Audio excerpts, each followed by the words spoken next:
I have to go back, I think, and do the ones before these three. This is Motörhead, and I've been looking at the sort of mid-90s period, but really I was interested in that period from, I suppose, after Orgasmatron, when there was a time that people still were into Motörhead, but that they weren't on the tip of people's tongues until we got to "We Are Motörhead, come to kick your ass," until that, in 2020. So that 90s period, I've been looking at Sacrifice.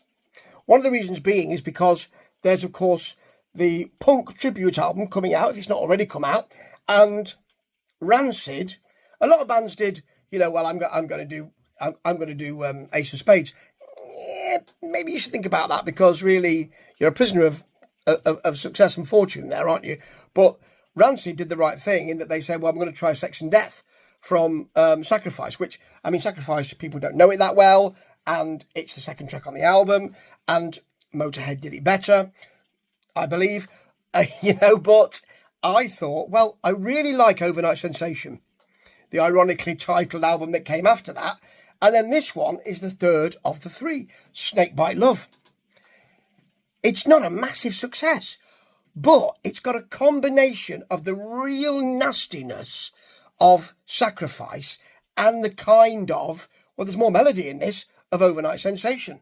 Overnight Sensation, where Lemmy didn't have his mutton chops. So stuff like Love for Sale, with its big, pushy riff and the density and the toughness, but really groovy stuff. People forget that Motörhead are mainly groove, in my view. I mean, they never called themselves heavy metal, and Lenny wouldn't allow that. It was all about rock and roll, and they have a real groove. You can hear it in Dogs of War, the second track up. It's insistent and nasty and pushy, but groovy as well. And then there's an enormous percussion period with a bass and percussion, Mickey D's percussion. It is Mickey D at this time, isn't it? Yes. And it's a real surprise. That's Assassin. I'm so shocked by that. I'd forgotten about. See, I haven't heard these albums for quite some time.